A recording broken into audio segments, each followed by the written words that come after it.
സദാശിവസമാരംഭാം ശങ്കരാചാര്യമധ്യമാം അസ്മദാചാര്യപര്യന്താം വന്ദേ ഗുരുപരമ്പരാം. വേദിയിലെ സംപൂജ്യ ഗുരുനാഥൻ സ്വാമിജിക്കും ഈ ധന്യവേളയിൽ ഇവിടെ എത്തിച്ചേർന്ന മുഴുവൻ സജ്ജനങ്ങൾക്കും ഓം നമോ നാരായണപൂർവകമായ നമസ്കാരം. സ്വാഗതപ്രസംഗത്തിൽ വേണുജി സൂചിപ്പിച്ചതുപോലെ ദീർഘകാലത്തെ ബന്ധമുള്ള ഒരു കേന്ദ്രവും ഹോളുമാണ് അത്. അവിടെ എറണാകുളവുമായി ബന്ധപ്പെട്ട് തുടങ്ങുമ്പോഴാണ് ആധ്യാത്മികമായിട്ടുള്ളൊരു ധാരയിലേക്ക് നമ്മുടെ ചിന്തയൊക്കെ തിരിയുന്നത്. പിന്നെ പല പല യാത്രകളും അന്വേഷണങ്ങളും ഒക്കെ നടക്കുന്നതിനിടയ്ക്കും നിരന്തരം ഒരു ഫോൺ കോളിലൂടെയെങ്കിലുമൊക്കെ പരസ്പരം ഇവിടുത്തെ പരിപാടികൾ നമ്മൾ ആലോചിക്കുന്ന കാര്യങ്ങളൊക്കെ ഇവിടെ വേണുജിയും ഒക്കെ ഇങ്ങനെ അറിയിക്കാറുണ്ട്. ഇവിടെ ഇങ്ങനെ ഒരു കേന്ദ്രമുണ്ട്, ഇവിടെ ഇങ്ങനെ കുറച്ച് ആളുകളുണ്ട് എന്നുള്ളത് ഏത് വഴി പോകുമ്പോഴും കേരളത്തിലെ ആധ്യാത്മിക രംഗത്ത് പ്രവർത്തിക്കുന്ന മുഴുവൻ ആചാര്യന്മാർക്കും ഒരു ബലമാണ്. അതിൽ എന്ത് കാര്യം പറയുമ്പോഴും അങ്ങ് ധൈര്യമായിട്ട് മുന്നോട്ട് പോയിക്കോളൂ, നമ്മളുണ്ട് കൂടെ എന്ന് പറയും. വേറെ ആവശ്യങ്ങളൊന്നും വരില്ല, പക്ഷെ എന്നാലും മറ്റ് പല രീതിയിൽ കാര്യങ്ങളൊക്കെ ഭംഗിയായിട്ട് നടക്കുന്നുണ്ടെങ്കിലും അതൊരു ബലമാണ്. അപ്പം അങ്ങനെയുള്ളൊരു കേന്ദ്രത്തിൽ ഇപ്പോൾ സ്വീകരണങ്ങളുടെ പല സ്ഥലങ്ങളിലും പല ആളുകളും വളരെ സ്നേഹത്തോടെ വിളിച്ച് അവരുടെ ഒരു സ്നേഹം പങ്കിടുന്ന എൻ്റെ തുടർച്ചയായിട്ട് TDM ഹാളിലെത്തുമ്പോൾ ഇതൊരു ഒരു പ്രത്യേക ഒരു വിഷയത്തിലെ ഒരു പ്രഭാഷണം കൂടിയാകണം എന്ന് ഒരു നിർദ്ദേശം വേണുജിയുടെ ഭാഗത്ത് നിന്നുണ്ടായി. വളരെ സന്തോഷമുള്ളൊരു നിർദ്ദേശമാണ്. അപ്പോൾ പൊതുവെ ഇപ്പോൾ മന്ത്രങ്ങളെല്ലാം അവസാനിപ്പിക്കുമ്പോൾ നമ്മൾ 3 ശാന്തി ജപിക്കും. അതിൽ ആദിഭൗതികമായിട്ട് ആദിദൈവികമായിട്ട് ആധ്യാത്മികമായിട്ട്. അപ്പം നമ്മുടെ എല്ലാ ക്ഷേത്രങ്ങളുമായിട്ടും ആശ്രമങ്ങളുമായിട്ടും ഒക്കെ ബന്ധപ്പെട്ട എല്ലാ സ്ഥലങ്ങളിലും നമ്മൾ ആധ്യാത്മികതയെ മാത്രമേ അങ്ങനെ പറഞ്ഞു കേൾക്കാറുള്ളൂ. ആധ്യാത്മിക പ്രഭാഷണങ്ങൾ, ആധ്യാത്മിക സത്സംഗങ്ങൾ, അങ്ങനെയുള്ള കാര്യങ്ങളല്ല. പക്ഷെ അതിനു മുമ്പ് ഒരു ആദിദൈവികത എന്ന് പറയുന്ന ഒരു ഭാഗമുണ്ട്. നമ്മുടെ ആചാരങ്ങൾ, നമ്മുടെ അനുഷ്ഠാനങ്ങൾ, നമ്മുടെ ദേവതാ സങ്കേതങ്ങളെല്ലാം ബന്ധപ്പെട്ട് കിടക്കുന്നത് ഈ ആദിദൈവികതയുമായി ബന്ധപ്പെട്ടിട്ടാണ്. ആദിദൈവികതയിൽ നിന്ന് ഒരുപാട് ദൂരത്തുള്ള ഒന്നാണ് ആധ്യാത്മികത. സ്വാഭാവികമായിട്ടും ആശ്രമങ്ങളിൽ ആധ്യാത്മികതയുടെ വേദാന്ത വിചാരത്തിൻ്റെ ഒരു കേന്ദ്രമാണ്. പക്ഷേ മീമാംസകരുടെ ലോകത്ത് ദേവതാ സങ്കേതങ്ങളിൽ ഏറ്റവും ആധാരമായിരിക്കുന്നത് ആദിദൈവികതയാണ്. നമ്മുടെ ആചാര്യന്മാരിങ്ങനെ ഓരോ തലങ്ങളെയും വ്യത്യസ്തമായി കൃത്യമായി നിർവചിച്ചിരിക്കുന്നത് ജീവിതത്തിൻ്റെ ഓരോ ഘട്ടവും നമ്മൾ പിന്തുടരുമ്പോൾ ആ ഘട്ടത്തിന് വേണ്ട ഊർജം, ആ ഘട്ടത്തിന് വേണ്ട മാർഗനിർദ്ദേശം, ആ ഘട്ടത്തിന് വേണ്ട ബലം, ഇതെല്ലാം കൃത്യമായിട്ട് നമുക്ക് ലഭ്യമാകുന്നതിന് വേണ്ടിയിട്ടാണ്. ദൗർഭാഗ്യവശാൽ നമ്മളുടെ ദീർഘകാലം നീണ്ട അധിനിവേശത്തിൻ്റെ തുടർച്ചയായിട്ട് അതിലൊരു വലിയ ബലമുള്ളത് ലോകത്തൊരു സംസ്കാരവും 3 തലമുറയേക്കാൾ കൂടുതൽ ഒരു വൈദേശികാധിപത്യത്തിന് കീഴിൽ ഇരുന്ന് കഴിഞ്ഞ് കഴിഞ്ഞാൽ അതിജീവിച്ചിട്ടില്ല. പക്ഷേ ഭാരതത്തിൽ അതായത് 150 വർഷമെങ്കിലും വൈദേശികാധിപത്യത്തിന് കീഴിലിരുന്നാൽ ആ സംസ്കാരങ്ങളൊന്നും ലോകത്ത് മറ്റെവിടെയും അതിജീവിച്ചിട്ടില്ല. അമേരിക്കയിലെ മായ സംസ്കാരം തുടങ്ങിയിട്ടുള്ളവയാണെങ്കിൽ ആഫ്രിക്കയിലെ ഏറ്റവും പുകൾപെറ്റ ഗ്രീക്ക് സംസ്കാരം, ഇതെല്ലാം കഥകൾ അല്ലെങ്കിൽ മ്യൂസിയത്തിലെ അവശേഷിപ്പുകൾ പോലെ ചില അവശേഷിപ്പുകളൊക്കെ മാത്രമായി ചുരുങ്ങി. എന്നാൽ ഭാരത സംസ്കാരം 1000 ആണ്ടുകൾ നീണ്ട അധിനിവേശത്തിന് ശേഷവും അതേ ബലത്തോടെ അതേ ഊർജത്തോടെ തുടരുകയാണ്. എന്നാൽ അധിനിവേശത്തിൻ്റെ ഒരു കാലഘട്ടത്തിൽ നമുക്ക് സംഭവിച്ചിട്ടുള്ള വിദ്യാഭ്യാസ പദ്ധതികളിലെ ഒരു വലിയ മാറ്റം കൊണ്ട് നമ്മുടെ ആധ്യാത്മിക വിചാരങ്ങൾ പോലും ഏകദേശം പാശ്ചാത്യവൽക്കരിക്കപ്പെടുന്നൊരു സ്ഥിതി ഉണ്ടായി. നമ്മൾ ഒരു സ്കൂൾ വിദ്യാഭ്യാസം, അതായത് ഒരു 10ാം ക്ലാസ് വരെ അല്ലെങ്കിൽ ഒരു ഡിഗ്രി വരെയുള്ള കോളേജ് വിദ്യാഭ്യാസം കഴിഞ്ഞ് കഴിയുമ്പോൾ തന്നെ നമ്മളറിയാതെ നമ്മുടെ സമീപനങ്ങൾ, നമ്മുടെ ചിന്തകളൊക്കെ പാശ്ചാത്യ രീതികളുടെ അനുസൃതമായിട്ട് മാറുന്ന ഒരു സാഹചര്യമുണ്ട്. അതുകൊണ്ട് പാശ്ചാത്യ ലോകത്തെ സെമറ്റിക് മതങ്ങളെ പോലെ ഉള്ള ആരാധനാലയങ്ങളാണ് നമ്മുടെ ദേവതാ സങ്കേതങ്ങളെന്നും അവരുടെ ദൈവസങ്കല്പത്തിന് തുല്യമാണ് നമ്മുടെ ദൈവസങ്കല്പങ്ങളെന്നും ഒക്കെ ഒരുപാട് പേര് ധരിച്ചു വരുന്നുണ്ട്. ഭാരതത്തെ സംബന്ധിച്ചിടത്തോളം ദൈവം, ദേവത, ഈശ്വരൻ, ഇത് മൂന്ന് കൃത്യമായും 3 തന്നെ ആചാര്യന്മാർ തിരിച്ചിട്ടുണ്ട്. സൂക്ഷ്മമായിട്ടുള്ള ശാസ്ത്രവിചാരത്തിൽ അതിൽ തന്നെ പല ഭേദങ്ങളും പല വ്യത്യാസങ്ങളും ഒക്കെ ഉണ്ട്. പക്ഷെ സാമാന്യമായിട്ട് പൊതുവായിട്ടുള്ള ഒരു ലോകത്ത് ആ ദൈവത്തെ നമ്മെ പ്രകാശിപ്പിക്കുന്നത് എന്തോ അതിനെ ദൈവമായിട്ടാണ് നമ്മുടെ സംസ്കൃതി പറഞ്ഞത്. അതുകൊണ്ടാണ് മാതാവ്, പിതാവ്, ഗുരു ഇതെല്ലാം ദൈവമാണെന്ന് ദിവ്യദ്യോതനെ ദ്യോതിപ്പിക്കുന്നു എന്നുള്ളൊരു സങ്കല്പത്തിൽ നമ്മളെ നമ്മളായിട്ട് ഇന്ന് നിലനിർത്തുന്നത് എന്തെല്ലാമാണോ അതെല്ലാം ഒരു ദൈവത്തിന് തുല്യമായിട്ടാണ് ഭാരതീയ സംസ്കൃതി, ഭാരതീയ ശാസ്ത്ര പദ്ധതി വിശദീകരിച്ചത്. അപ്പം അതിലേറ്റവും പ്രധാനപ്പെട്ട ദൈവശബ്ദത്തിന് തന്നെ നമ്മുടെ ഗ്രന്ഥങ്ങളിൽ നിരവധി അർത്ഥങ്ങളുണ്ട്. അതിലേറ്റവും പ്രധാനപ്പെട്ട അർത്ഥം നമ്മുടെ കർമ്മങ്ങളാണ്, ഇതുവരെ ചെയ്ത കർമ്മങ്ങളാണ്. ആ കർമ്മങ്ങളാണ് നമ്മുടെ ഇനിയുള്ള ജീവിതത്തിൻ്റെ ഗതി നിർണ്ണയിക്കുന്നത്. പൂർവാർജിതമായിട്ടുള്ള കർമ്മങ്ങൾ, ഈ ജന്മത്തിലെ കർമ്മങ്ങൾ, ആ കർമ്മബന്ധങ്ങളുടെ കർമ്മഫലങ്ങൾ അനുഭവിക്കേണ്ട അതിൻ്റെ വാസനകളുടെ പ്രാരബ്ധങ്ങളുടെയൊക്കെ തുടർച്ചയായിട്ടാണ് നമ്മുടെ ജീവിതം മുന്നോട്ട് പോകുന്നത്. അപ്പം ആ കർമ്മങ്ങളെയാണ് ഏറ്റവും പ്രധാനമായിട്ട് ദൈവശബ്ദം കൊണ്ട് ആചാര്യന്മാർ ശാസ്ത്രത്തിൽ വ്യവഹരിച്ചു വന്നത്. അതുകൊണ്ട് തന്നെ പുരുഷ പ്രയത്നം കൊണ്ട് ദൈവത്തെ മറികടക്കാം. ഒരുപാട് ഏതെങ്കിലും തരത്തിൽ അറിഞ്ഞോ അറിയാതെയോ ഒക്കെ പൂർവാർജിതമായിട്ടുള്ള ചില കർമ്മഫലങ്ങൾ നമുക്ക് മോശമായിട്ട് വരികയാണെങ്കിൽ അത് സത്കർമ്മങ്ങൾ കൊണ്ട്, അതിൻ്റെ ഫലം കൊണ്ട് ആ കർമ്മഫലത്തെ മറികടക്കാമെന്ന് ആചാര്യന്മാർ പറഞ്ഞു പോന്നിട്ടുണ്ട്. ഇതുപോലെ നമുക്ക് ദേവത, അടുത്ത ഘട്ടം വരുന്നത് ദേവതയാണ്. ദേവതാനിമിത്ത് എന്ന് പറയുന്ന ഒരു വലിയ വിഭാഗമായിട്ട് ആചാര്യന്മാർ ചർച്ച ചെയ്യുന്ന, ഇന്നത്തെ ഭാഷയിൽ ദൈവങ്ങളായി നമ്മൾ കാണുകയും നമ്മൾ ക്ഷേത്ര സങ്കേതങ്ങളിൽ, ദേവതാ സങ്കേതങ്ങളിലൊക്കെ ആരാധിക്കുകയും ഗൃഹങ്ങളിലൊക്കെ ആദരിക്കുകയും ചെയ്യുന്ന ദേവതകളുടെ ലോകമാണ്. ആ ദേവതകളുടെ ലോകമാണ് ഏറ്റവും പ്രധാനമായിട്ട്. ദൈവവും ഈ ആദിദൈവികത്തിൽ തന്നെ വരുന്നതാണ്, എങ്കിലും ദേവതകളുടെ ലോകമാണ് ഏറ്റവും പ്രധാനമായിട്ട് ഈ ആദിദൈവിക വിഷയത്തിൽ ആചാര്യന്മാർ ചർച്ച ചെയ്തിട്ടുള്ളത്. അത് കുറച്ച് വിശദമായിട്ടുള്ളത് കൊണ്ട് അതവിടെ നിർത്തി നമ്മൾ അതിന് ശേഷമുള്ള ഈശ്വരന് പരമാത്മാവായി നമ്മൾ എത്തിച്ചേരേണ്ട, നമ്മൾ ലയിച്ചു ചേരേണ്ട പൂർണ്ണതയായി, സർവ്വതിൻ്റെയും സാക്ഷിയായി, പ്രപഞ്ചത്തിൻ്റെ പൂർണ്ണതയായിട്ടാണ് ഭാരതത്തിലെ ആചാര്യന്മാർ വിശദീകരിച്ചിരിക്കുന്നത്. സാക്ഷിഭാവത്തിൽ ആ ഈശ്വരന് മനുഷ്യനും ഒരുപോലെയാണ്, പുല്ലും ഒരുപോലെയാണ്, പ്രാണിയും ഒരുപോലെയാണ്. അതെല്ലാം ചേർന്നതാണ് ഈശ്വരൻ. അതെല്ലാം ഈശ്വരൻ തന്നെയായിട്ടാണ്. ആ പ്രപഞ്ചം മുഴുവൻ ഉൾച്ചേർന്ന ഒരു സാക്ഷി ഭാവത്തെയാണ് ഈശ്വരൻ എന്ന് പറയുന്നത്. അപ്പോൾ ആ ഈശ്വരൻ പല ഇതിലും പറയുന്നത് പോലെ മനുഷ്യൻ എന്ത് ചെയ്യുന്നു എന്ന് മാത്രം നോക്കിയിരിക്കുകയോ ആ മനുഷ്യൻ്റെ ശരീരത്തുകൾക്കനുസരിച്ചിട്ട് മാർക്കിടാനും അതിനെ റിവാർഡ് ചെയ്യാനും അല്ലെങ്കിൽ ശോധിക്കാനും ചെയ്തിരിക്കുന്നത് ആ പ്രപഞ്ചഗതി തുടരുന്നതിന് സാക്ഷിഭാവത്തിലിരിക്കുന്ന ഈശ്വരൻ. അപ്പം ഇതിനിടയിൽ വരുന്ന ദേവതകൾ,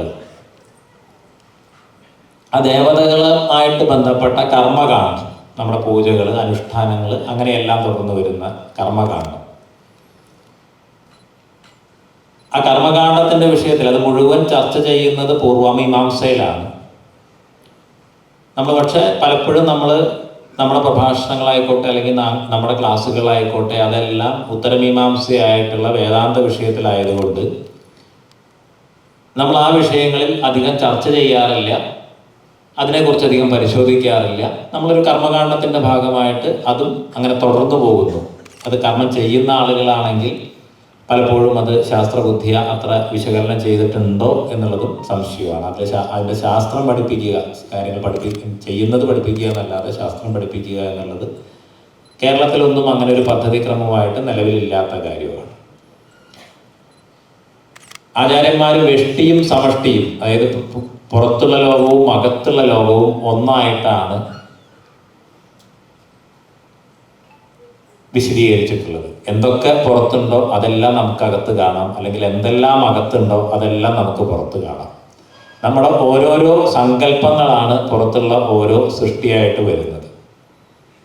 അതുകൊണ്ട് തന്നെ ഈ സംസാരമാകുന്ന ലോകം എത്രമാത്രം സങ്കല്പമാണ് എന്ന് പറയുന്ന അത്ര തന്നെ സങ്കല്പമാണ് ദേവതാലോകവും.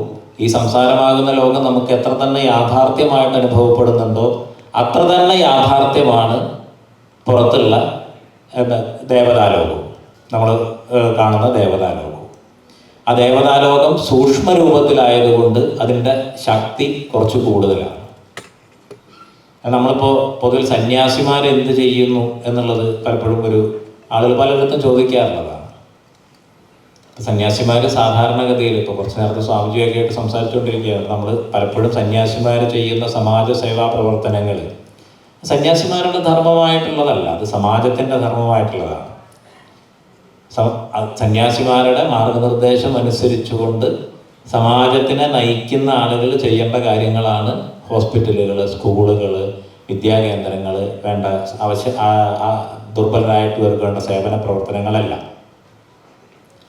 അത് ചെയ്യുന്ന. ഇപ്പോൾ കരയോഗ പോലെ കുറച്ച് സ്ഥാപനങ്ങൾ, കൂട്ടായ്മകളൊക്കെ കുറേ കാര്യങ്ങൾ ചെയ്യുന്നുണ്ട്. എങ്കിലും സമാജത്തിന് വേണ്ടത്ര അതില്ലാത്തത് കൊണ്ട് ആശ്രമങ്ങളും സന്യാസിമാരും ഒക്കെ ആ മേഖലയിൽ കൂടി ധാരാളം സേവനങ്ങൾ ചെയ്യേണ്ടി വരുന്നുണ്ട്.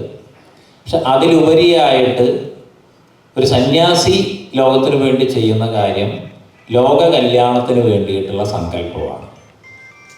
യാതൊരു തരത്തിലുള്ള സ്വാർത്ഥതയുമില്ലാതെ, മമതാബന്ധങ്ങളുമില്ലാതെ സമാജത്തിന് വേണ്ടി, ലോക കല്യാണത്തിന് വേണ്ടിയിട്ടുള്ള സങ്കല്പമാണ് ഒരു സന്യാസി ഈ പ്രപഞ്ചത്തിൽ ചെയ്യുന്ന ഏറ്റവും മഹത്തായ കർമ്മം. അങ്ങനെ യാതൊരു മമതാബന്ധങ്ങളും ഇല്ലാതെ സങ്കല്പം ചെയ്യാൻ, മറ്റെല്ലാം നമ്മൾ നല്ല കാര്യങ്ങളൊക്കെ ഒരുപാട് ആലോചിക്കും, ചിന്തിക്കും. പക്ഷെ അപ്പോഴൊക്കെയും അതിനിടയിലൊക്കെയും നമ്മളുടെ വളരെ ന്യായമായും ധാർമ്മികമായിട്ടുള്ള കാര്യങ്ങളൊക്കെ തന്നെയാണ്. പക്ഷെ നമ്മുടെ സ്വാർത്ഥമായിട്ടുള്ള വിചാരങ്ങളും ഒക്കെ കയറി വരും. പക്ഷെ സന്യാസിയെ സംബന്ധിച്ചിടത്തോളം സന്യാസി യാതൊരു തരത്തിലുള്ള മമതാബന്ധങ്ങളുമില്ലാതെ, ഇഷ്ടാനിഷ്ടങ്ങളുമില്ലാതെ ലോക കല്യാണത്തിന് വേണ്ടിയിട്ട്, സമാജത്തിന് വേണ്ടിയിട്ട് മഹാസങ്കല്പം ചെയ്യുന്നവരാണ്. അപ്പം ആ സങ്കല്പത്തിൻ്റെ ശക്തി നമുക്കറിയാം. നമ്മളൊക്കെ ചെറിയ എന്തെങ്കിലും കാര്യങ്ങൾ ചെയ്യുമ്പോൾ തന്നെ നമ്മുടെ ഉള്ളിൽ അത് ഞാൻ ഇന്നത് ചെയ്യാൻ പോകുന്നു എന്ന് ആലോചിച്ചിട്ടാണ്. വലിയ വലിയ കാര്യങ്ങൾ നമ്മളിലൂടെ നടക്കുന്നുണ്ടെങ്കിൽ അതങ്ങനെ ഒരുപാട് പേര്, വലിയ പൂർവികർ, വലിയ തപസ്വികളായിട്ടുള്ള ആളുകൾ, അവരുടെയൊക്കെ സങ്കല്പത്തിൻ്റെ ആകെത്തുകയാണ് നമ്മളിലൂടെ പ്രവർത്തിക്കുന്നത്. യഥാർത്ഥത്തിൽ നടക്കുന്നത്, സൃഷ്ടി നടക്കുന്നത് സങ്കല്പത്തിൻ്റെ തലത്തിലാണ്.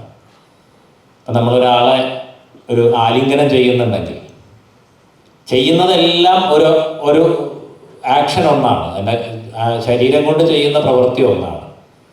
പക്ഷെ ആ പ്രവൃത്തി അതിൻ്റെ ഭാവതലത്തിൽ, സങ്കല്പതലത്തിൽ അത് ഓരോരുത്തരോടും ആകുമ്പോൾ ഓരോരോ തരത്തിലാണ് അനുഭവത്തിൽ വരിക. അങ്ങനെ സങ്കല്പതലത്തിലാണ് യഥാർത്ഥത്തിൽ കർമ്മം നടക്കുന്നത്. അപ്പം ആ സൂക്ഷ്മ ലോകത്തിൻ്റെ ശക്തി അത്രയും വിപുലമായതുകൊണ്ട് തന്നെ ആ സങ്കല്പത്തിൽ നമ്മൾ ഉണ്ടാക്കുന്ന ദേവതാ ലോകത്തിൻ്റെ ശക്തി അത്രയും പ്രഭാവമുള്ളതുമാണ്. ഓരോ ദേവതകളെ സംബന്ധിച്ചിടത്തോളം ഇപ്പം നമ്മൾ ഭക്തിയുടെ ഒരു തലമുണ്ട്,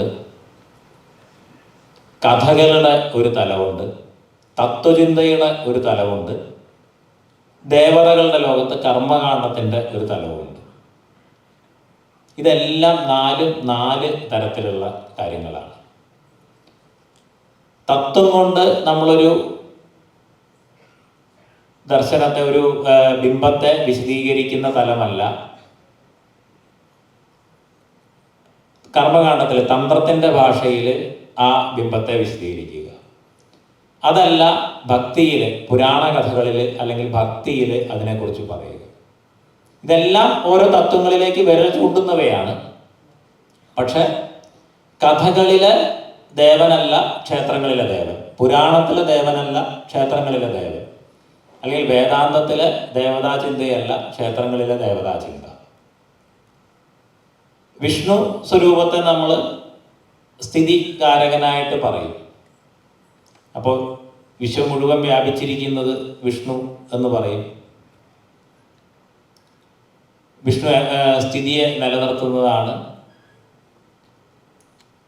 വിഷ്ണു സമുദ്രത്തിലാണ് എന്ന് പറയുമ്പോൾ ആ സമുദ്രം എന്താണ് എന്നുള്ളതിന് നിരുക്തകാരൻ ജലം നിറഞ്ഞിരിക്കുന്നതാണ് എന്ന് പറയുന്നുണ്ട്. ഏറ്റവും കൂടുതൽ ജലം നിറഞ്ഞിരിക്കുന്നത് നമ്മൾ ശാസ്ത്രവിദ്യ പരിശോധിക്കുമ്പോൾ കടലിലല്ല, അന്തരീക്ഷത്തിലാണ്. അപ്പം അന്തരീക്ഷത്തിൽ സ്ഥിതി ചെയ്യുന്നു. അനന്തൻ്റെ പുറത്ത് ആദിയോ അന്തമോ കണ്ടെത്താൻ പറ്റാത്തതാണ്. കയ്യിലുള്ളത് ചക്രം കർമ്മേന്ദ്രിയങ്ങളെ മുഴുവൻ ചലിപ്പിക്കുന്നതാണ്, ചലിപ്പിക്കുന്നതിനെ സൂചിപ്പിക്കുകയാണ്. ശംഖ് ജ്ഞാനേന്ദ്രിയങ്ങളുടെ നിയന്ത്രണത്തെ സൂചിപ്പിക്കുകയാണ്. ഗദ വാക്കിനെ പുറപ്പെടുവിപ്പിക്കുകയാണ്. കമലം എല്ലാ നാഡികളിലേക്കും പ്രസരിക്കുകയാണ്. അങ്ങനെ ഇതെല്ലാം ചേർത്തുകൊണ്ട് കർമ്മേന്ദ്രിയങ്ങളെ പ്രവർത്തിപ്പിക്കുന്ന, ജ്ഞാനേന്ദ്രിയങ്ങളെ നിയന്ത്രിക്കുന്ന, വാക്കിനെ പുറപ്പെടുവിക്കുന്ന, എല്ലാ നാഡികളിലേക്കും പ്രസരിപ്പിച്ചുകൊണ്ടിരിക്കുന്ന, തുടക്കമോ ഒടുക്കമോ കണ്ടെത്താനാകാതെ സ്ഥിതിയെ നിലനിർത്തിക്കൊണ്ട് മുഴുവൻ സ്ഥലത്തും വ്യാപിച്ചിരിക്കുന്ന, അതായത് സമഷ്ടിയിലും വ്യഷ്ടിയിലും അകത്തും പുറത്തും മുഴുവൻ സ്ഥലത്തും വ്യാപിച്ചിരിക്കുന്ന ആ ശക്തിവിശേഷം, സ്ഥിതിയെ നിലനിർത്തുന്ന ശക്തിവിശേഷത്തെ പ്രാണസ്വരൂപമായിട്ടാണ് ആചാര്യന്മാർ ശാസ്ത്ര പദ്ധതിയിൽ വ്യാഖ്യാനിക്കുന്നത്. ആ ഒരു എനർജിയെ, പ്രകൃതിയിലുള്ള എനർജി, നമ്മുടെ ശരീരത്തിനകത്തുള്ള എനർജി, അതിനെ ഒരു ബിംബകൽപ്പന ചെയ്തുകൊണ്ട് ആ എനർജിയെ കൂട്ടുകയോ കുറയ്ക്കുകയോ ചെയ്യുന്നതിന് വേണ്ടിയിട്ടുള്ള ക്രിയാപദ്ധതികളാണ് ആദിദൈവിക തലത്തിൽ ആചാര്യന്മാർ ആവിഷ്കരിച്ചതും നമ്മുടെ ദേവതാ സങ്കേതങ്ങളിൽ കൂടെ നടപ്പിലാക്കിക്കൊണ്ടിരിക്കുന്നതുമൊക്കെ. ഇപ്പോൾ ഒരു ക്ഷേത്രത്തിൽ എല്ലാ കർമ്മങ്ങളും, ഇപ്പോൾ ഒരു ക്ഷേത്രത്തിൽ ഇത്തരത്തിലുള്ള എനർജികളെല്ലാം തന്നെ 3 തലത്തിൽ, അതായത് സൃഷ്ടി, സ്ഥിതി, സംഹാരം, ഈ 3 തലത്തിൽ ചിട്ടപ്പെടുത്തിയിട്ടുണ്ട്. സൃഷ്ടിയിൽ തന്നെ സൃഷ്ടിയിലെ സൃഷ്ടി, സൃഷ്ടിയിലെ സ്ഥിതി, സൃഷ്ടിയിലെ സംഹാരം, അത് കഴിഞ്ഞ് സ്ഥിതിയുടെ സൃഷ്ടി, അങ്ങനെ തുടർന്നു പോകുന്ന സംഹാരത്തിൻ്റെ സംഹാരം, അതിൽ നിന്ന് വീണ്ടും സൃഷ്ടിയുടെ സൃഷ്ടി. ഇപ്പം ഏത് കാര്യത്തിലും, നമ്മുടെ ശരീരത്തിലാണെങ്കിൽ നമ്മൾ കഴിച്ച ഭക്ഷണം, ആ അന്നം സംഹരിക്കപ്പെട്ടിട്ടാണ് അതിൻ്റെ അടുത്ത രൂപമായിട്ടുള്ള രസം, രക്തം, മാംസം, അങ്ങനെ സപ്തധാതുക്കളിൽ കൂടെ പരിണമിച്ചിട്ടാണ് ശരീരത്തിന് പൂർണ്ണാധിവർത്തിയായിട്ട് നമ്മുടെ അന്നം ശരീരത്തിൽ കൂടെ പ്രവർത്തിക്കുന്നത് എന്നാണ് ആയുർവേദത്തിൽ അത് വിശദീകരിച്ചിട്ടുണ്ട്.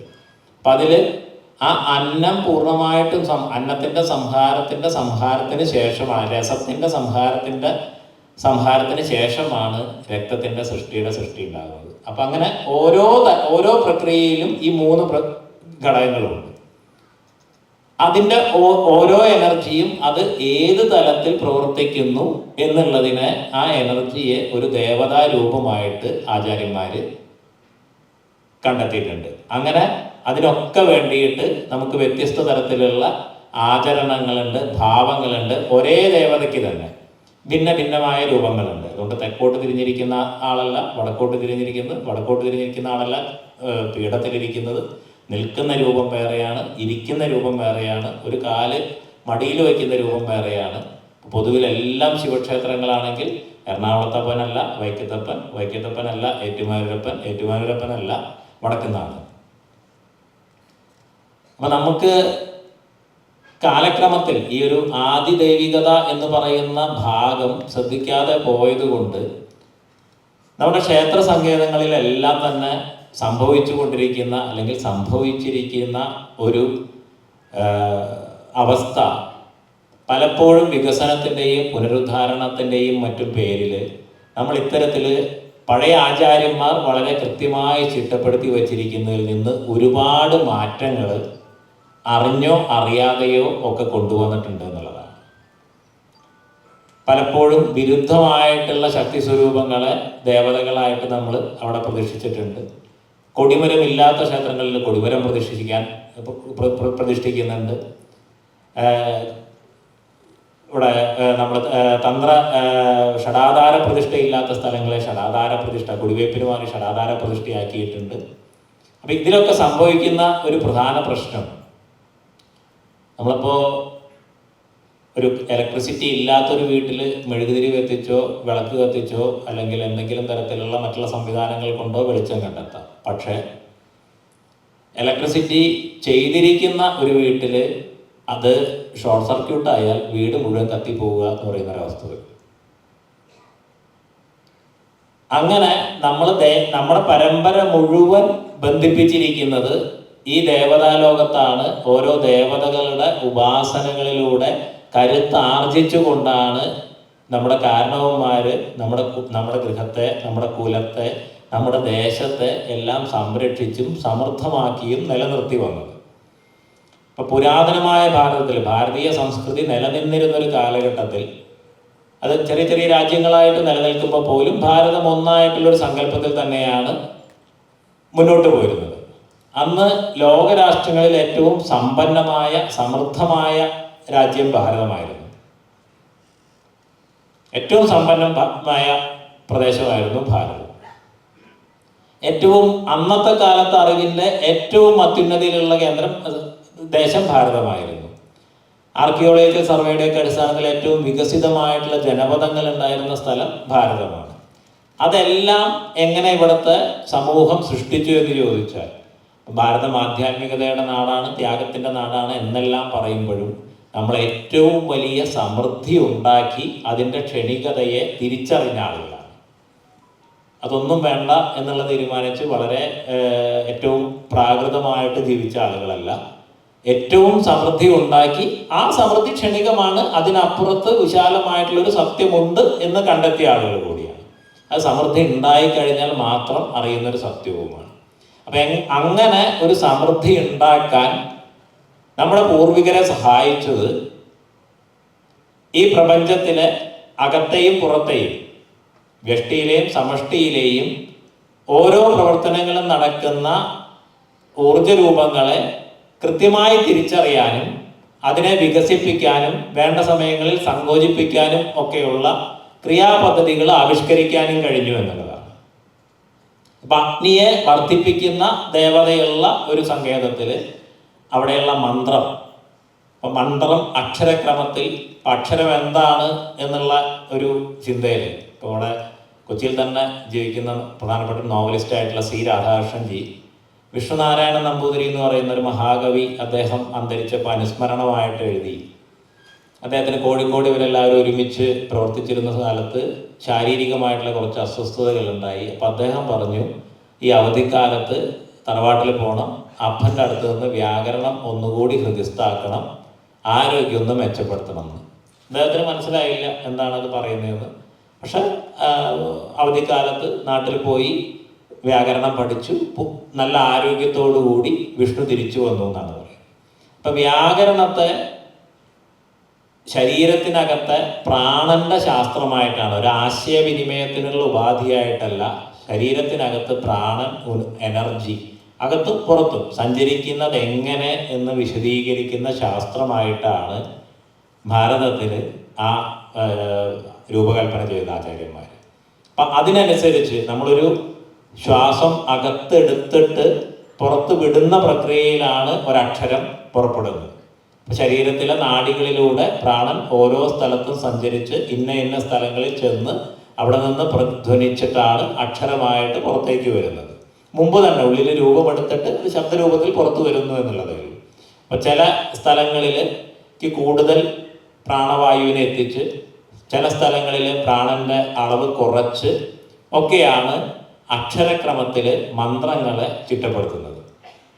അപ്പം ആ മന്ത്രം ജപിച്ചുകൊണ്ടിരിക്കുമ്പോൾ ആ മന്ത്രമുഖരിതമായ അന്തരീക്ഷത്തിൽ ആ ജപിക്കുന്ന ആളുടെ ഉള്ളിലും അത് പ്രതിധ്വനിക്കുന്ന അന്തരീക്ഷത്തിലുമൊക്കെ ആ എനർജിയുടെ വികാസമോ സങ്കോചമോ ഒക്കെ ഉണ്ടാകും. അതിനനുകൂലമായിട്ട് അപ്പോൾ നമ്മളൊരു ഉപാസനാ തലത്തിലെ ഏറ്റവും പ്രധാനം ഭാവമാണ്. സങ്കല്പം കൊണ്ട് ഒരുപാട് കാര്യങ്ങളെ സാധ്യമാക്കുന്ന സിദ്ധമഹാപുരുഷന്മാരെ, സങ്കല്പത്തിൻ്റെ ബലം അത്ര വലുതായിട്ടുള്ള സിദ്ധമഹാപുരുഷന്മാരെ നമ്മൾ കണ്ടിട്ടുണ്ട്.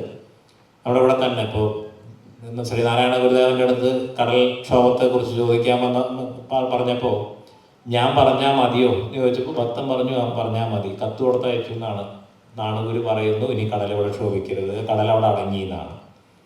അപ്പം അതുപോലെ സങ്കല്പ ശക്തി കൊണ്ട് കാര്യങ്ങൾ സാധ്യമാക്കുന്ന മഹാത്മാക്കൾ എല്ലാ കാലത്തും ഭാരതത്തിൽ ഇപ്പം നമ്മുടെ കാലത്ത് തന്നെ അമൃതാനന്ദമയി അമ്മയുണ്ട്. ആ സന്നിധിയിലെത്തുമ്പോൾ അമ്മയുടെ ഒരു വാക്കുകൊണ്ട് ഒരുപാട് കാര്യങ്ങൾ നീങ്ങിപ്പോകുന്നുണ്ട്, അല്ലെങ്കിൽ ഒരുപാട് കാര്യങ്ങൾ സംഭവിക്കുന്നുണ്ട്. അപ്പം ആ ഭാവതലത്തിന് നമുക്ക് അത്ര തീവ്രത വരാത്ത ഒരു സാധാരണ ആളുകളെ സംബന്ധിച്ചിടത്തോളം ഇല്ലാത്ത സമയത്താണ് അതിനെ ആ എനർജിയെ, ആ ഒരു കാര്യം നടത്തുന്നതിന് വേണ്ടിയിട്ടുള്ള എനർജിയെ കൂടുതൽ ശക്തമാക്കാൻ മന്ത്രത്തെ ഒപ്പം ചേർക്കുന്നു. അതിനെ കൂടുതൽ ശക്തമാക്കാൻ ദ്രവ്യത്തെ, അതിനനുഗുണമായിട്ടുള്ള ദ്രവ്യത്തെ കൂടെ ചേർക്കുന്നു. അപ്പം ചില ക്ഷേത്രങ്ങളിൽ ചില കാര്യങ്ങൾ ഉപയോഗിക്കില്ല, ചില ക്ഷേത്രങ്ങളിൽ നെയ്യ് ഉപയോഗിക്കില്ല, അല്ല ചില ക്ഷേത്രങ്ങളിൽ നെയ്യേ ഉപയോഗിക്കൂ, ചില ക്ഷേത്രങ്ങളിൽ ചെത്തിപ്പൂവ് ഉപയോഗിക്കില്ല, ചില ക്ഷേത്രങ്ങളിൽ താമരപ്പൂവാണ് ഉപയോഗിക്കുക. ഇതെല്ലാം ആ എനർജിയെ വർദ്ധിപ്പിക്കുന്നതിനുള്ള അല്ലെങ്കിൽ അതിനെ നിയന്ത്രിക്കുന്നതിനും ഉപയോഗപ്പെടുത്തുന്നതിനും വേണ്ടിയിട്ടുള്ള ദ്രവ്യങ്ങളാണ്. ആ ദ്രവ്യങ്ങളുടെ കൂടെ മുദ്രകളും ക്രിയകളും ചേർക്കുന്നു. അപ്പം ഇങ്ങനെ ചിട്ടപ്പെടുത്തിയിരിക്കുന്ന ഒരു സ്ഥലത്ത് ഇതിനെന്ത് മാറ്റം വന്നാലും അതിന് വിപരീതമായിട്ടുള്ള ഫലമാണ് നമുക്ക് നമ്മുടെ വ്യക്തിപരമായിട്ടുള്ള തലത്തിലും സാമൂഹികമായിട്ടുള്ള തലത്തിലും ഉണ്ടാവുക. പഴയകാലത്തെ മഹാക്ഷേത്രങ്ങളൊക്കെ അതുകൊണ്ട് തന്നെ ചിലപ്പോൾ വനത്തിനകത്ത് അല്ലെങ്കിൽ എത്തിച്ചേരാൻ പറ്റാത്ത സ്ഥലങ്ങളിൽ അതെല്ലാം സ്ഥാപിച്ചത് അവിടെ അത്രയും കൃത്യമായി കാര്യങ്ങൾ നടക്കണം. ഭിന്നഭാവത്തിലുള്ള ചിന്തകളിലെങ്കിലും ഒരു വ്യത്യസ്ത മനോനിലയുള്ള ആളുകൾക്ക് അവിടെ പ്രവേശിക്കാൻ പറ്റരുത്, അല്ലെങ്കിൽ അത്ര സുഗമമാവരുത് എന്നുള്ള സങ്കല്പത്തിലാണ് അവിടെ നമ്മുടെ ക്ഷേത്രങ്ങളൊന്നും വലിയൊരാൾക്കൂട്ടം എത്തിച്ചേരാൻ കണക്കാക്കിയിട്ടല്ല ആ ക്ഷേത്ര സങ്കേതങ്ങളൊന്നും പണിതിരിക്കുന്നത്. കാരണം അവിടെ ആ ക്ഷേത്രത്തിൻ്റെതായിട്ടുള്ള എല്ലാ നിയമങ്ങളോടും കൂടി പരിപാലിക്കപ്പെട്ടാൽ അത് മതി, അത് നിലനിൽക്കുന്ന സമാജത്തിനാകെ അനുഗ്രഹമാകുന്നതിനുള്ള ഊർജം പ്രസരിക്കാൻ വേണ്ടിയിട്ട് അതാണ് അവിടെ വേണ്ടത്. അപ്പം അതിൽ ഏറ്റവും പ്രധാനമായിട്ട് വരുന്നത് നമ്മുടെ കുടുംബങ്ങളിൽ നമ്മൾ വെച്ചാരാധിച്ചിരുന്ന അറയിലകത്ത് ദേവതയുണ്ടായിരുന്നു, മച്ചിനകത്ത് ദേവതയുണ്ടായിരുന്നു, പുറത്ത് മുറ്റത്ത് തറയിൽ ദേവതയുണ്ടായിരുന്നു. ഇങ്ങനെ നമ്മുടെ കുലദേവതയായിട്ട്, പരദേവതയായിട്ട്, ധർമ്മദേവതയായിട്ട്, അതിന് പുറത്ത് ദേശദേവതയായിട്ട്, ഇതെല്ലാം നമ്മുടെ തിരക്കുകൾക്കിടയിൽ, നമ്മുടെ യാത്രകൾക്കിടയിൽ പലപ്പോഴും ഇല്ലാതാവുകയോ ശോഷിക്കുകയോ ആ ദേവതയെ എടുത്ത് ചിലർ ഒഴുക്കിക്കളഞ്ഞിട്ടുണ്ട്, ചിലർ അടുത്തുള്ളൊരു ക്ഷേത്രത്തിൽ കൊണ്ടിരുത്തിയിട്ടുണ്ട്. അങ്ങനെ പല പല കാരണങ്ങളാൽ നമുക്കതില്ലാതെ പോയി കഴിഞ്ഞിട്ടുണ്ട്. ഇപ്പോൾ ചിലരാണെങ്കിൽ അതിനെ വലിയൊരു ക്ഷേത്രമോ കാര്യങ്ങളൊക്കെ പണിത് അവിടെ മറ്റുള്ള ആളുകളെ കൊണ്ട് പൂജ കഴിപ്പിക്കുക, ദേശക്ഷേത്രങ്ങളാക്കി മാറ്റുക. വളരെ ചെറിയൊരു കാര്യം ചിന്തിച്ചാൽ തന്നെ നമ്മുടെ വീട്ടിലെ അമ്മയ്ക്ക്, നമ്മുടെ വീട്ടിലെ അച്ഛന് നമ്മൾ ഉണ്ടാക്കി കൊടുക്കുന്ന കഞ്ഞിയാണോ അല്ലെങ്കിൽ എല്ലാ ദിവസവും ഹോട്ടലിൽ നിന്ന് വരുത്തി കൊടുക്കുന്ന സദ്യയോ ബിരിയാണിയോ മറ്റോ ആണോ കൂടുതൽ ഇഷ്ടപ്പെടുക എന്ന് ചിന്തിച്ചാൽ തന്നെ എങ്ങനെയാണ് നമ്മുടെ കുടുംബത്തെ നിലനിർത്തി കൊണ്ടുവന്ന നമ്മുടെ പരദേവതയെ നമ്മൾ കൊണ്ടു നടക്കേണ്ടതെന്ന് വ്യക്തമാവും. അപ്പം ഇങ്ങനെ നേരത്തെ ഇലക്ട്രിസിറ്റിയുടെ കാര്യം പറഞ്ഞ പോലെ ആ ഒരു ദേവതകളുടെ ലോകത്ത്, എനർജികളുടെ ലോകത്ത് അവരുടെ സഹായം തേടിക്കൊണ്ട് നമ്മൾ നിലനിർത്തിക്കൊണ്ടുവന്നൊരു പരമ്പരയെ, നമ്മൾ നിലനിർത്തിക്കൊണ്ടുപോകുന്ന നമ്മുടെ കുടുംബത്തെ, നമ്മുടെ പൂർവികർ നിലനിർത്തിക്കൊണ്ടുപോകുന്ന ഒരു കുടുംബത്തെ ഒരു ഘട്ടത്തിൽ നമ്മൾ ഉപേക്ഷിച്ചപ്പോൾ അല്ലെങ്കിൽ പല കാരണങ്ങൾ അതിൽ മാറ്റിമറിക്കപ്പെട്ടപ്പോൾ ഇലക്ട്രിസിറ്റി വയറിങ് ചെയ്തൊരു വീട്ടിൽ ഷോർട്ട് സർക്യൂട്ട് ആകുന്ന പോലെ പലതരത്തിലുള്ള ബുദ്ധിമുട്ടുകൾ സമൂഹത്തിൽ ഉണ്ടായിക്കൊണ്ടിരിക്കുന്നുണ്ട്.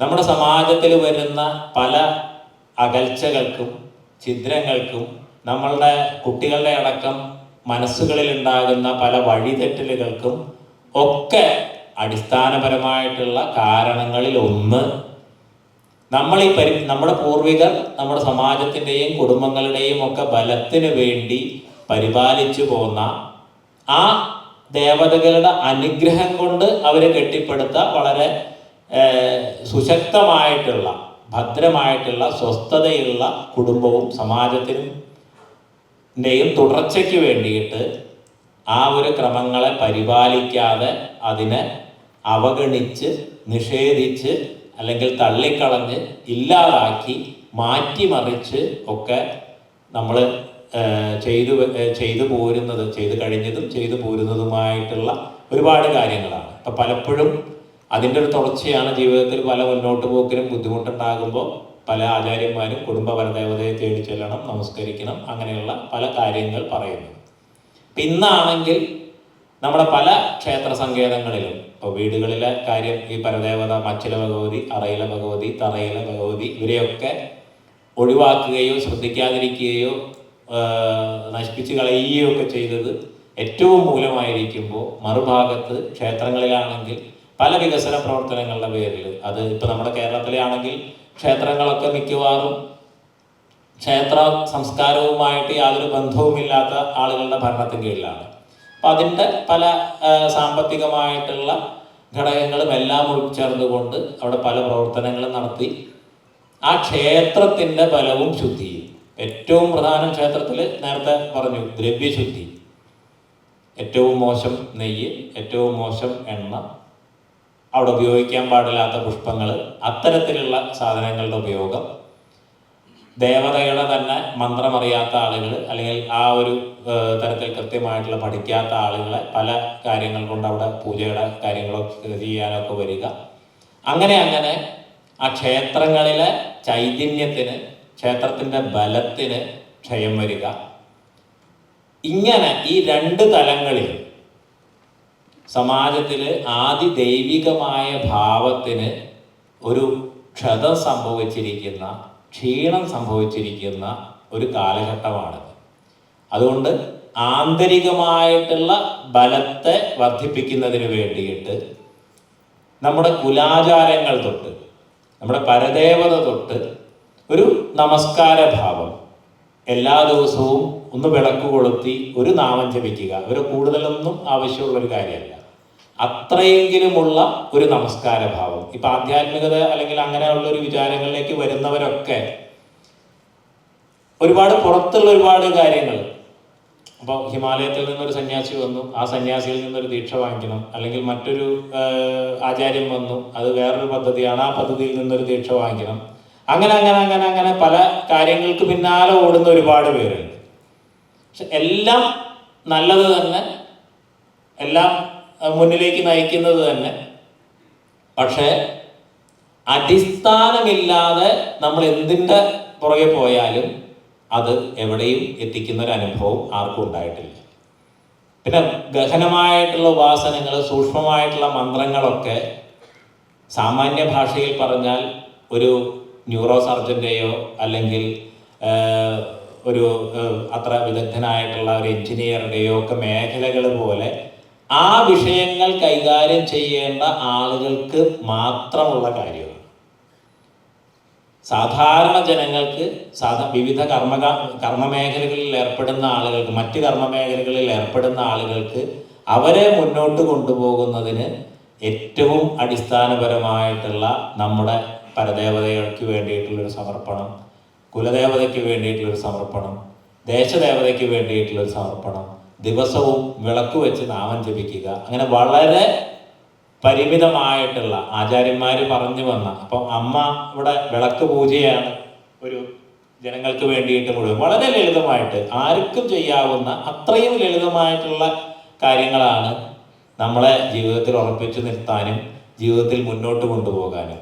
അപ്പം നാമജപത്തിൻ്റെ ശക്തി കൊണ്ട് മാത്രം ഈ സംസാര സാഗരത്തെ തരണം ചെയ്യാന്നുള്ളതിന് ഏറ്റവും വലിയ ഉദാഹരണമായിട്ട് രത്നാകരൻ അർത്ഥം പോലും അറിയാതെ രാമരാമ ജപിച്ച് വാൽമീകിയായിട്ടുള്ള ഒരു ചരിത്രം മുമ്പിലുണ്ട്. അപ്പം അതുകൊണ്ട് ഇത്രയും പ്രാഥമികമായിട്ടുള്ള കാര്യങ്ങൾ ശ്രദ്ധിച്ചുകൊണ്ട് ആദിദൈവികമായിട്ടുള്ളൊരു തരത്തെ ശാസ്ത്രബുദ്ധിയാ വിചാരം ചെയ്തുകൊണ്ട് നമ്മുടെ ആന്തരികമായിട്ടും സാമാജികവുമായിട്ടുള്ള ഊർജത്തെ ക്രമപ്പെടുത്താനും ശക്തിപ്പെടുത്താനുമുള്ളൊരു ശ്രദ്ധ, അതുമായിട്ടുള്ള ബന്ധപ്പെട്ട ആചാര്യന്മാരുടെയൊക്കെ ഉപദേശങ്ങളും നിർദ്ദേശങ്ങളും. ഇപ്പോൾ സാമാന്യമായിട്ടുള്ള ഒരു കാര്യങ്ങളാണ് ഞാൻ പറഞ്ഞത്. അത് തന്നെ സൂക്ഷ്മമായിട്ടുള്ള വിചാരത്തിൽ വ്യത്യസ്തമായിട്ടുള്ള പല തലങ്ങളുള്ളതാണ്. ഒരു ശാസ്ത്ര വിചാരത്തിൻ്റെ ഒരു തലത്തിലാണെന്ന് മാത്രം. അപ്പം അത്തരത്തിലുള്ള കാര്യങ്ങൾ ശ്രദ്ധിച്ചുകൊണ്ട് സമാജത്തെ ശക്തിപ്പെടുത്താൻ, നമ്മുടെ കുടുംബത്തെ ശക്തിപ്പെടുത്താൻ, നമ്മുടെ വ്യക്തിത്വത്തെ കൂടുതൽ ഉയർത്താൻ എല്ലാവർക്കും കഴിയട്ടെ എന്ന് പ്രാർത്ഥിച്ചുകൊണ്ട് ദേവതയുടെയും ഗുരുപരമ്പരയുടെയും എല്ലാ അനുഗ്രഹങ്ങളും എല്ലാ സജ്ജനങ്ങൾക്കും ഉണ്ടാകട്ടെ എന്ന് ആശംസിച്ചുകൊണ്ട് ഭാരതത്തിലെ ഏറ്റവും പ്രാചീനമായ നാഗ സന്യാസി പരമ്പരയുടെ എല്ലാ ആശിസ്സുകളും നിങ്ങൾക്ക് ഓരോരുത്തർക്കും നേർന്നുകൊണ്ട് അവസാനിപ്പിക്കുന്നു. സത്യസനാതന ധർമ്മ കീ, സത്യസനാതന ധർമ്മ കീ, സത്യസനാതന ധർമ്മ കീ. നമ പാർവതീപതേ. ഓം ശാന്തി ശാന്തി ശാന്തി.